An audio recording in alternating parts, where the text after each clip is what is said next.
transition to the matters affecting the management of the country, politics, governance and all. And you'll find the front page of the Daily Nation and the Standard about the challenges within ODM. The Daily Nation puts it at it's Odinga versus Oginga. Of course, Winnie Odinga versus Oburu Oginga.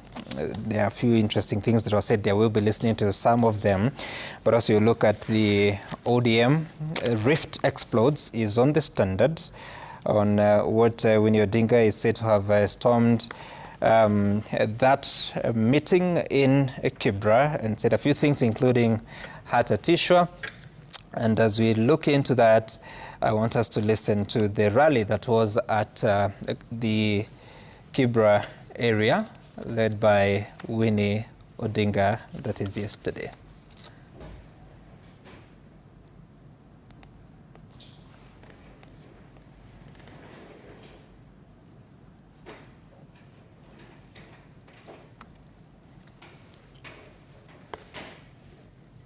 Tisho vya peni mbili vitanifanya mimi nini? Amnitishi, amnibabaishi. Nasikia kuna watu wengine walisema hatuwezi kuja hapa. Ni akina nani? Hakuna siku baba aliwahi anybody atoke kwenye hii chama. Wanaongea sana na tukiuliza maswali wanasema tutoke kwenye chama. Tukitoka watabaki na nani kwenye hii chama? Tusikubali kwa watu wakukuza wengine. Wale wanasema ati sijui baba aliwaambia sijui nini. Hiyo ni kukosa adabu. Nyamazeni bwana. Hiyo ni kukosa adabu. Tulieni bana. Everything baba alikuwa anasema mbele ya watu wake. Winnie Odinga, Member of Parliament of Iala, and early in the week, I think it was on Wednesday, Oburu Oginga led a meeting to Kibra, same area. Watch. Yeye party leader wetu aanzishe mazungumzo na vyama ambazo ziko line-minded, ikianza na chama cha UDA.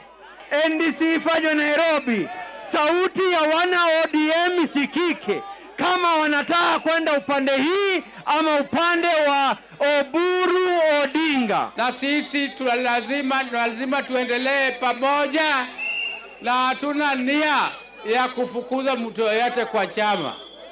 Mtu akitaka kutoka kwa chama aondoke mwenyewe. Gavana ambaye atakuwa wa Nairobi lazima atakuwa ni wa ODM. Now, Mheshimiwa Mbowe, you know them for longer than anyone here because you've worked in a coalition since the year 2013, and we had invited Senator Richard Onyonka from ODM. Unfortunately, he had to travel out of the country. He's not able to make it this morning. Your thoughts about what's happening within ODM? Some, it's very painful watching our partners in politics for the last 15 years going through the kind of mess that they're going through. I think ODM is no longer recognizable from what it was under the leadership of the Right Honorable late Raila Amolo Odinga. I must declare, of course, like you just said, that I have been in politics, and throughout my political life, I've actually been on the same side with Raila Amolo Odinga from 2013 up to the last election of 2022, where we supported him up to the last person. Now, we have always worked with ODM, and we know that there are certain things that ODM stood for.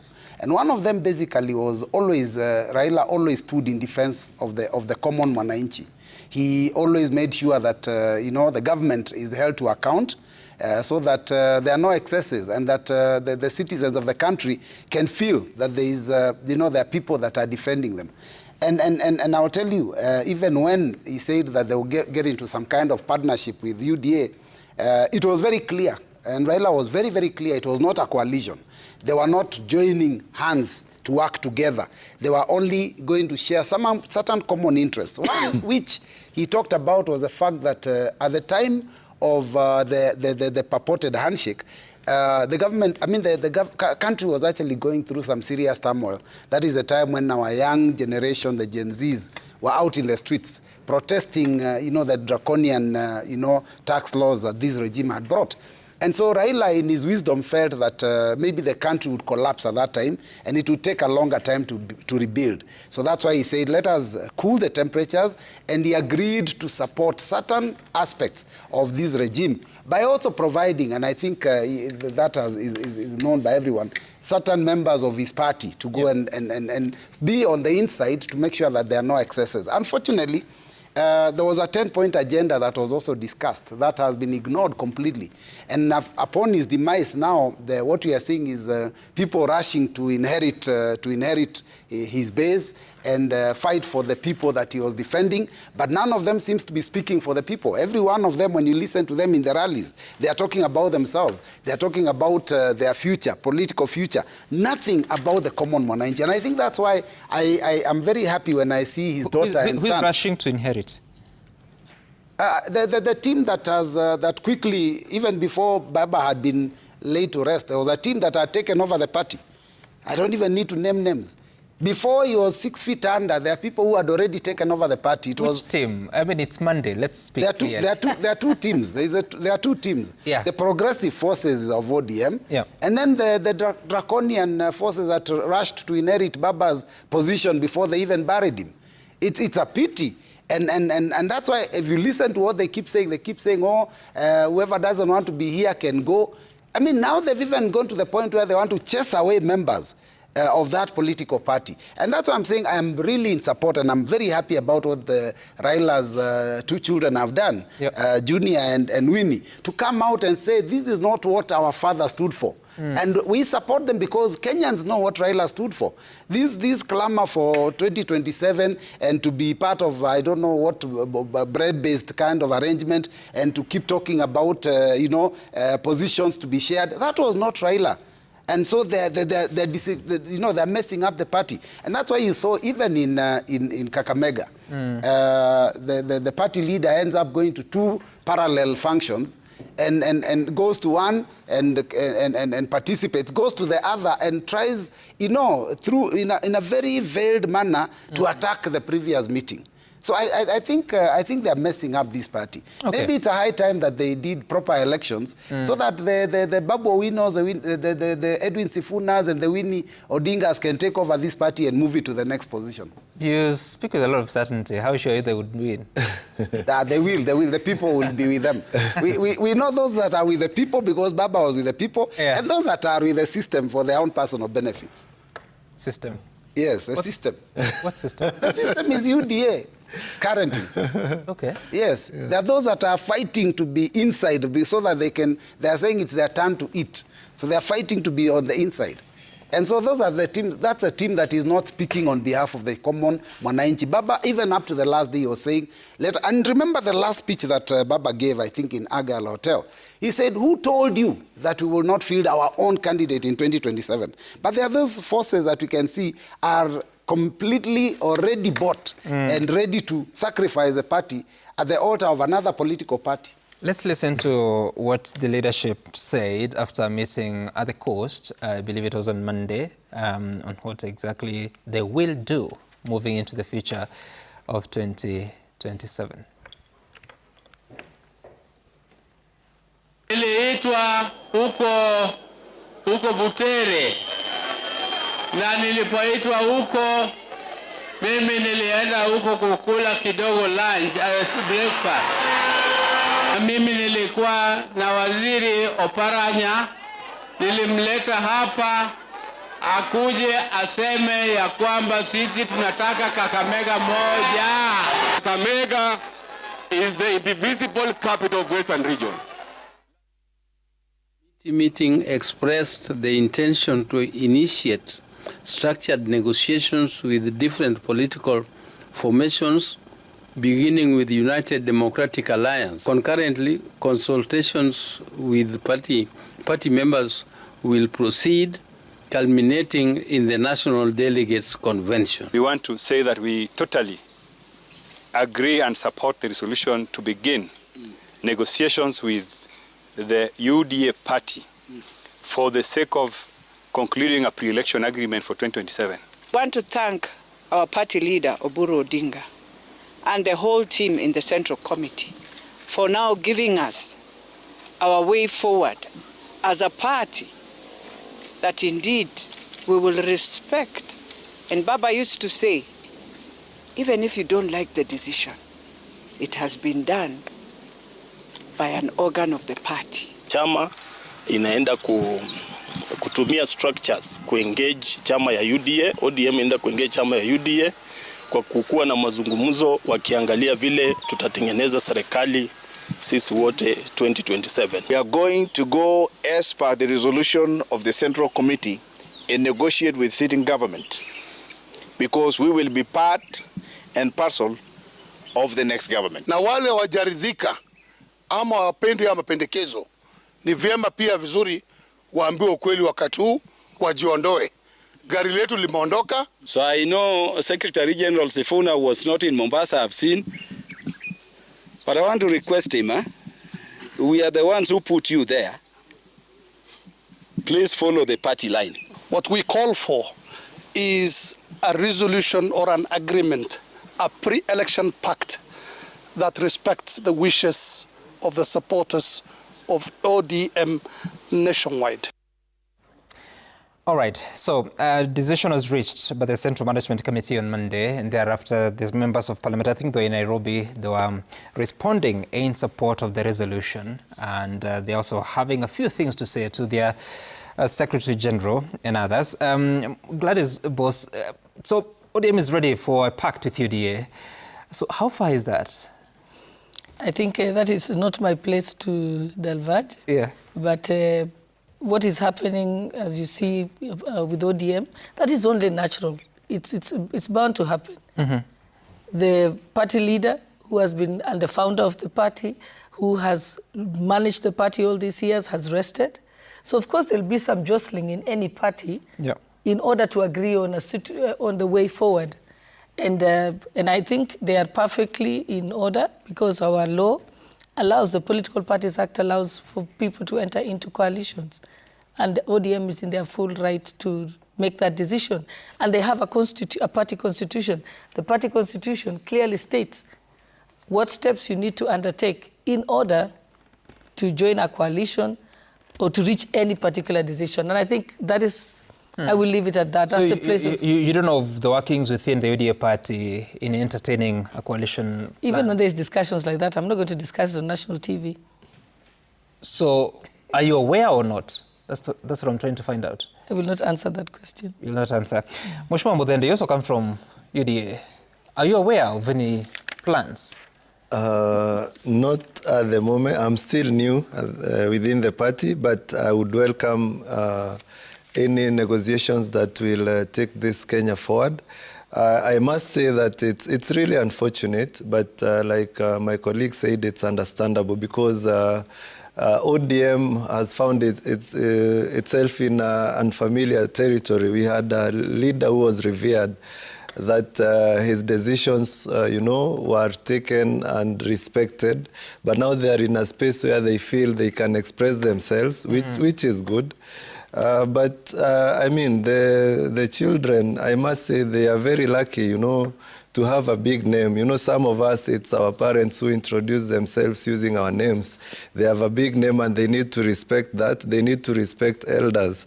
Because Oburu Odinga, we are Kenyans, we are Africans. There is a place for elders. And Oburu has been at by the side of Raila Odinga for the longest, So you would understand him better. When Raila rested, may he rest in peace, he was working very well with the president, William Samoei Ruto. And all this time, even during a sickness, you could, if you followed, Oburu was working very closely with the president, and so was the family. So I don't believe that suddenly someone comes up and decides that this is not Baba's wish. I want to advise these children to take a step back and respect elders. It's their uncle, actually. Respect elders and watch the show a bit. Let them see how things are done. I pick stuff like you mentioned about Gen Zs and draconian tax laws, which is further from the truth. In fact, I want to tell Gen Zs, the bill that you crashed was actually going to solve some of the perennial problems we have, like unemployment. You know, when you raise taxes to support local manufacturers and importers gang up and call it a draconian rule, and some members of parliament probably, who I don't know how much they read that bill, support Gen Zs. I mean, it's actually a sad situation. Sorry, talk to me. The bill was to cure unemployment? You see, like we have a lot of imported products.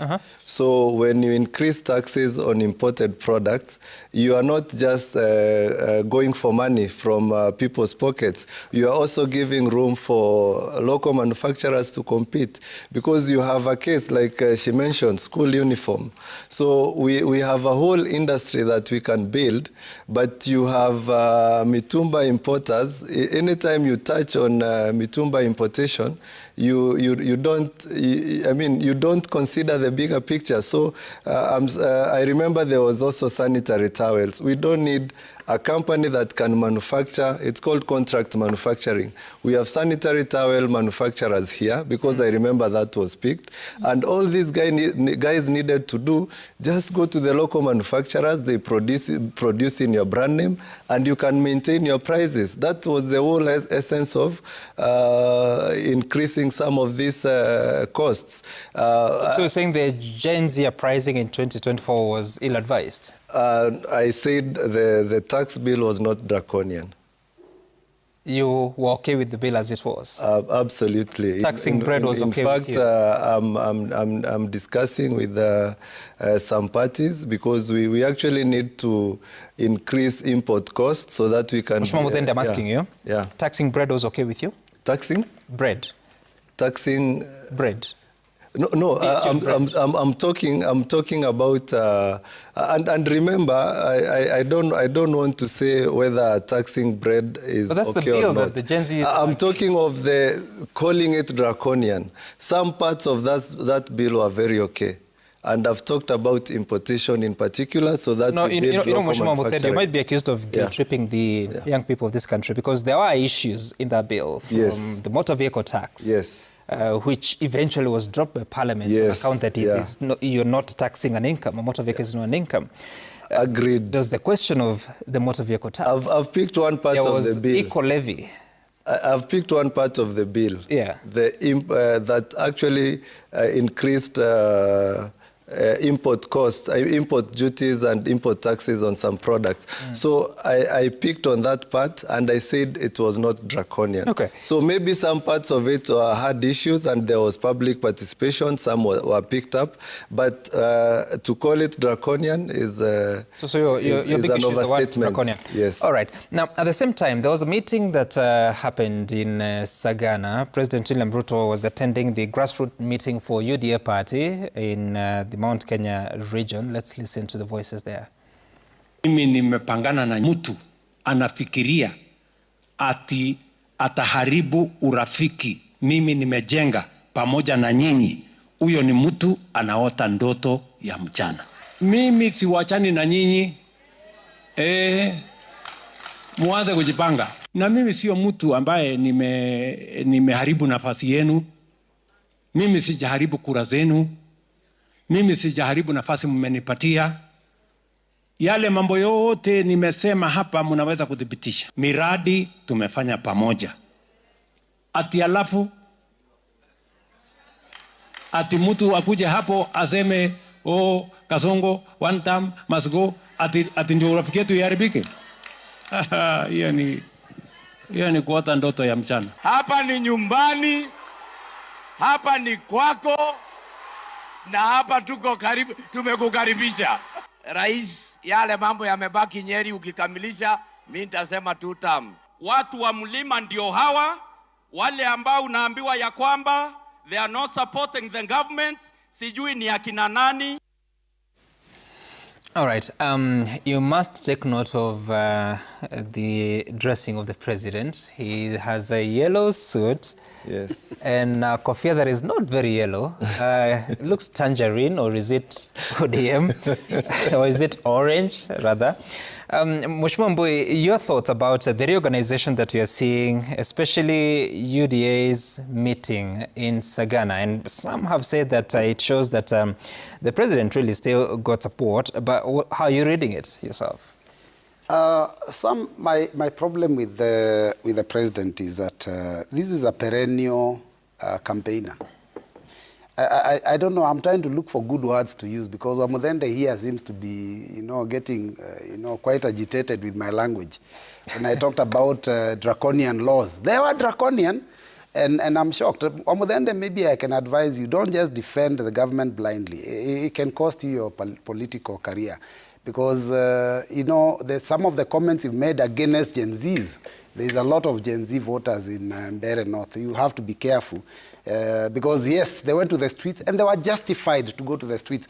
In fact, at the end of it all, the president himself, the one that you're supporting so blindly, did actually withdraw that bill, because even he himself said it has issues. So when you come on national TV and defend it, you put yourself against a big part of the population. Now, here I'm seeing a president who is a perennial and, is permanently campaigning. I don't know when he'll ever sit down in State House and try and get some work done.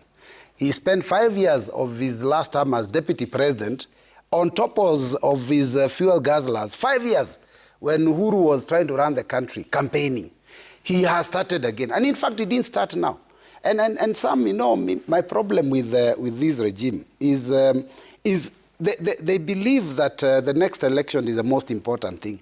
I think it's important that we reach that point where people understand that once you're elected, spend that period of 5 years trying to do certain positive things for the sake of the people and leave the politics out. Because all of us now are actually campaigning because the president started. We are out there also because he started it already for us. So I think it's important that he tones down on the campaigns. Now, I see some positive things out of this regime, but it's only positive in the fact that it only ends up putting some little money in a few people's pockets. When Ruto was elected, the first thing he did was he came up with a hustler fund. And I thought, wow, that maybe was a bit misplaced because he said it was for business purposes. But what I've seen perennially is that there is a constant attempt to make sure that he endears himself to the public by handouts for purposes of 2027. What he's doing in Mount Kenya region, and I'm surprised at the comments I've heard people make there about 2-term. What he's doing is he's campaigning. I want to advise the president to go back to State House. Let him come up with policy. Let us spend time trying to figure out how do we take Kenya from where we are to the next level. You cannot be planning to take Kenya to Singapore and you're constantly in rallies, in uniform of political parties. When you go in a yellow uniform there and mine is royal blue, what are you telling me? So I think for me, this politics, constant politics, I think in my opinion is not a positive. And then now the biggest problem I have with the president, in that meeting that you have just shown us here, I wish you played it all. There is a part where he spent a lot of time fighting my party leader. And it's become now normal that whenever he goes to any function, he must mention my party leader. And the only problem he has with him is that my party leader did not invest public funds to do a road to his home. And that is what he said in that meeting. In fact, that's the only thing I took away from that meeting, that he went there to attack my party leader, because he can see that the die is cast for 2027. It's unfortunate, but I want to just tell him that, when my party leader was deputy president, when he was vice president of Kibaki, they had national programs. They came up with national programs on infrastructure. Kera, Kena, Kura, all of them were introduced at that time. They came up with a greater metropolitan that was to improve the bypasses and all, to bring to create a proper road network, not a road to his home. It is at that time that they introduced free primary education, not free education for the children of Kitui. So I think it's important that the president reduces the rhetoric on political insults and all that, so that we can move the country together. We cannot go to Singapore with a president that continues to insult other leaders. If he went there to just carry out his own activities and development agenda and left, we would be okay. But if he goes there and keeps talking about Stephen Kalonzo Musyoka, then he reduces the very office that he's serving under. Mm-hmm. Now, a few days before then... I was in that meeting. Yes. And first I must say I'm the last person who would blindly support government or the president. You know, it's unfortunate. Like, if you hear what my colleague here is saying, it's like when you support government, you cannot have a fundamental reason. You know, it's unfortunate. He mentioned Gen Zs and his stunning words. I said part of the bill. And I'm happy if we can go through it one by one. I'm a businessman for many years. I know what's good and what's not good. So, and I'm happy to even look at through with Gen Zs. Now, coming to my president, people are not used to hard workers, generational thinkers. And I think that's what the opposition is finding a problem with. In fact, to say that the president is thinking about his re-election, I'm not a very experienced politician, but if you are talking of invading people's payslips, who would do that if they are looking at their re-election? So you cannot come here and tell us the president is looking at his re-election, and yet on the other side you are saying he's implementing bad policies. So. And about his leader, I think the president is just stating the facts. I mean, it's a fact. But Mheshimiwa Mutende, as you talk about facts, is it true that the look and feel of the payslip changed after 2022? Yes, it did. But why is that happening? And that day I actually listened to the president, and he was talking about even NSSF. Like Kenya, despite being in this region having the biggest, most admirable economy, our savings are the lowest. We are even lower than Uganda and Tanzania. So making it a percentage is better. And remember, this is not government money. We are saying we save so that instead of borrowing from China, we can borrow from that fund. And at the same time, this money will get to our senior citizens. Imagine retiring and you get only 35,000 shillings. Yeah, you get 70,000 shillings. The president wants to ensure, and remember, this is the time when you need money most. He's trying to ensure that at that time you have enough money. So I want to say that... No, Mheshimiwa Mutende, I mean, you've made your point, but it's not just the NSSF that was increased, which is a law that was passed by Parliament in 2013 anyway. Yeah. But there's also the question of housing levy at 1.5%, and there's a shift at 2.75%. And this has had significant impact on Kenyans and the economies. That's correct. There's no way of escaping that. Yeah. But as you transition, because I had asked the question about repositioning, or rather the reorganization that political parties are going through, what did you witness, and how significant is the Sagana meeting for the politics of 2026 and 2027, especially coming from the mountain? To me, coming from the mountain and after my election, which opposition leaders, especially the loudest one in Mount Kenya, who said he'll be very shocked that I could win. I say that's a big step. In fact, I know most leaders did not expect that can happen. We have to shape our future, and the president, being our leader, has to be the one to guide us. And I must say that we are so happy that the president has come out finally to tell the people of the mountain that I am with you.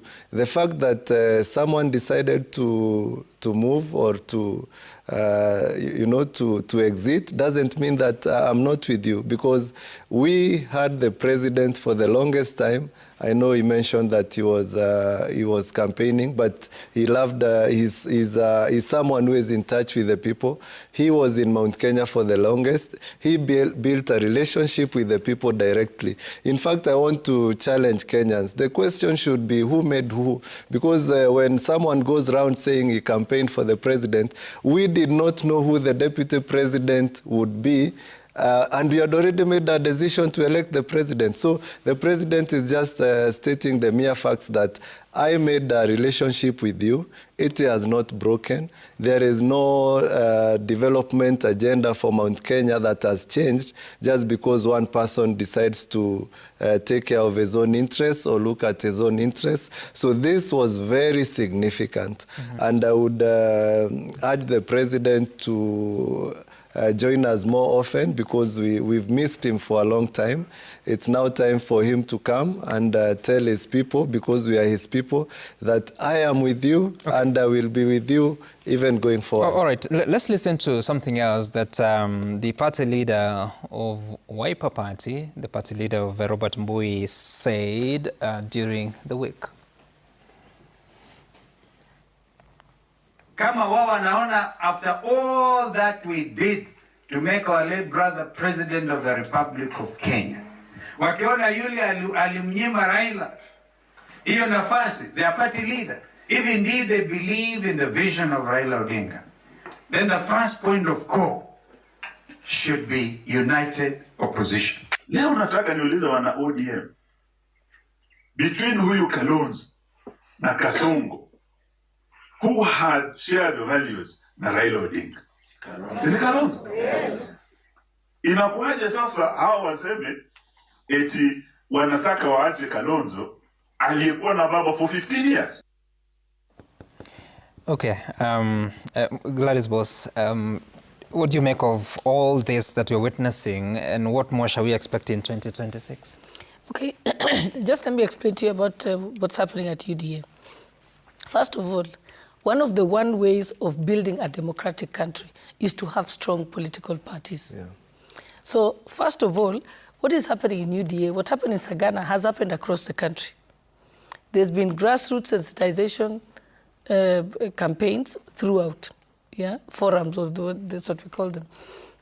And in each of those counties, they're getting, it's grassroots sensitization. It's been done in Wasingishu, it was done in Trans Nzoia, it was done in Nandi County, it's been done in at least 20 counties so far. And it's just that this particular one, the president attended, for that particular region. And yes, he can don himself in yellow. He is the party leader of UDA, and he's fully within his responsibility to do that. Just the way I have just seen Kalonzo and the other gentleman, the former minister, Eugene Wamalwa, they also had sitting in a tent which had their party colors. Everybody can continue to promote their party. And this is the time to do that. Because, yes, we are going into elections next year. So it is important that you start to build the grassroots elections.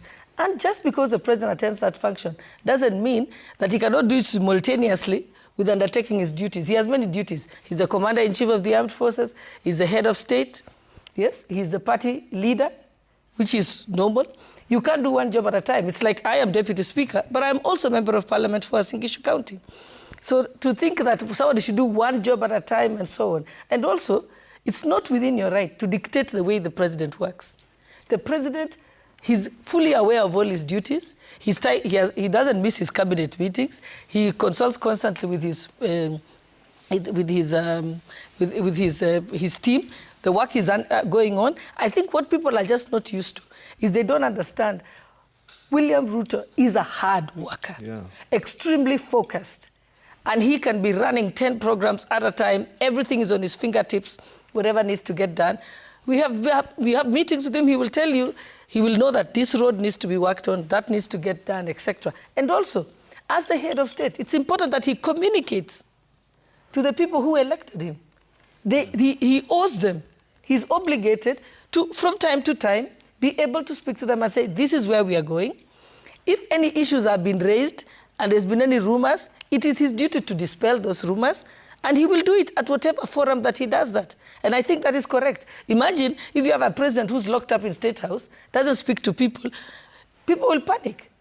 You remember? I think one of his other concerns was that at every meeting he's always talking about Kalonzo Musyoka and his 40 years in leadership. Yes, the thing is, Kalonzo Musyoka, at every time he will respond back about the presidency, he'll respond at what UDA is doing, at what the government is doing. Do you think we're going to keep quiet? Of course we'll respond to him, you know? Yeah. So yes. So it's a banter for the two. Yeah. No, and you see, if you say something against me, I'll not let you get away with it. I will have to respond. Yeah. That is the way we deal with it. Yeah. And we are politicians, all of us. Yeah? Yeah. And more so the president has been in politics from the age of 23.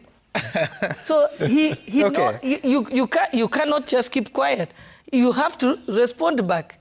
Yes, because also the wananchi that you're speaking to, if you don't respond, they'll be asking. Like, you know, because you also know what people are curious about. They'll be asking. You know what the rumors, when you go to a certain place, you know what questions people have been asking. You have a briefing, and you must make sure you respond. I go to a certain area, I ask people, shida huku ni nini, watu wanasemaje, what are the rumors around, people say it. I make sure that when I take the stage, I'll respond to it. It's only natural. Okay, all right. So, and also, Honorable Mbui is a very, very resourceful member of parliament. He's very active in the house and everything. But you're developing something that I see. You're negative all the time. It's not even good for your health. When some things happen that are good, say it. Why is it that everything is bad? Yeah. That is it's a bad spirit. And this year, in 2026, pray that that gets out of you. I'm very positive. I think they are called perspectives. I'm very realistic. No, I'm talking to him as my colleague. Okay, all right. Yes. I just want us to wind up, because along the way, the president has also been busy across different parts of the country, preaching the gospel of Nyota. He was in Machakos. Let's watch what he said. Mtu tu anataka kupigiwa makofi. Morning, evening. Anaimbiwa na wamama. Morning, evening. Na hakuna kitu anafanya. He has no plan. He has no idea. He has no agenda. He has no program. He has no vision. Watu wanahangaika tu kuimbia huyu mtu. Left, right, center. Oh, bwana mkubwa, excellency, nini. Nasikia viongozi wengine wanaongea tu hapo, vijana nyinyi, tunataka mkuje mtusaidie kupiga watu wengine. Vijana nyinyi, tunataka mkuje mtupigie kura. Vijana nyinyi, young people of Kenya are not voting machines. They also want to know how are they going to change their status. Any person opposing the empowerment of the young people of Kenya is an enemy of our country, because this country requires that every citizen be empowered and be enabled to realize their potential. Okay, that was an event for Nyota Project, and it went beyond that. And obviously, what we know, based on the numbers, is that this is a World Bank funded program that targets to give capital of up to 50,000 shillings per person. The youth are supposed to be 101,500 across the country, 70 in every ward. Of course, we have 1,450 wards. And the bigger picture is that the project targets, or the program targets, 820,000 youth. But those that are getting capital, that what the president has been overseeing its disbursement, it's just about 101,000. Mheshimiwa Mbowe, we'll give you the final word on that, because it happened in your county. Your thoughts? Yeah, first I want to say I'm very positive. I said the president has been doing some good things of dishing out some money in Hustler Fund, in empowerment, and now this one. I've just said that, so I'm very positive. But I want him to respond when he goes back to Central on the matter that we are aware of the 55,000 metric tons of rice that has been imported, and yet our people in that region that Mheshimiwa comes from have got a lot of rice that they have not sold out. I think, permanent campaigns is not good for the country. I'm not saying the president should not move around. I'm just saying the permanent campaigns and the insults are not good for the country. And that's why even when he came to give State of the Nation, you noticed that he went against all the things that he's supposed to have been dealing with, which is Article 10, because it's really clearly stated what he's supposed to talk to us about. But he went on a campaign, mode, because that is what he's good at. So I'm positive that in 2026, the president is going to change and start working for the sake of us, all of us as a country.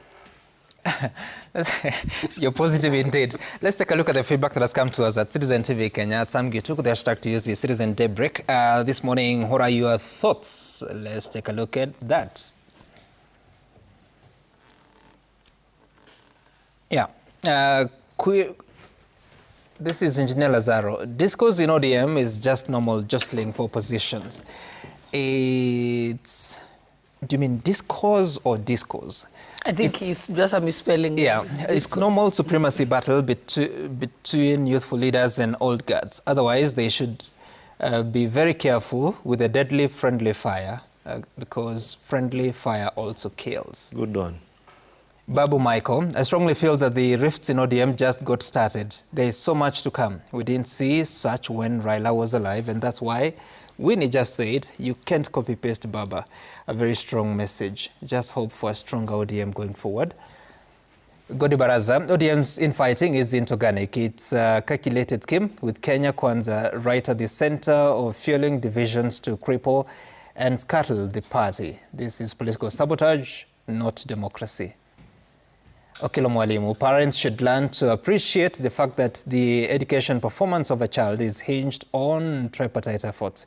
It's unacceptable to lay the entire blame on teachers while exonerating absent parents and indisciplined and poorly parented learners. Let's all play our part. Frank Orinde, CBE challenges overstretched teachers, poor infrastructure, unequal resources, and parents forced to fill gaps the system should cover. If we weaken the foundation of learning, we weaken future workforce. There's no path to Singapore with poorly trained human capital. That's what you're saying. There's a viewer here by the name Sally. She thinks... Okay, let me just read it as it is. It's not fair to filter it. How I wish Mheshimiwa Muthende should tone down his sycophancy, knowing that he was elected on very suspicious grounds. He simply has no moral ground to challenge Gen Z uprising for heaven's sake. Well, whatever is suspicious, I think there's a matter in court. There was some directions that were given last week at the matter challenging the election of Liwa Muthende in Mbeere North. Someone is saying... Very common. Yeah. It's happened before. Someone is saying that, Kunes Pacho, that it is unfair for ODM top brass who benefited from Raila to disinherit and disenfranchise his children and widow of the party just 3 months into his grave. Culture calls on us to treat widows and orphans with shirt of kindness. Oh, wow. Okay. Well, I thought the party is a public entity that is financed by the taxpayers' resources. I think it's just about democracy. People have to express themselves. Thank you so much, Mheshimiwa Liwa Muthende.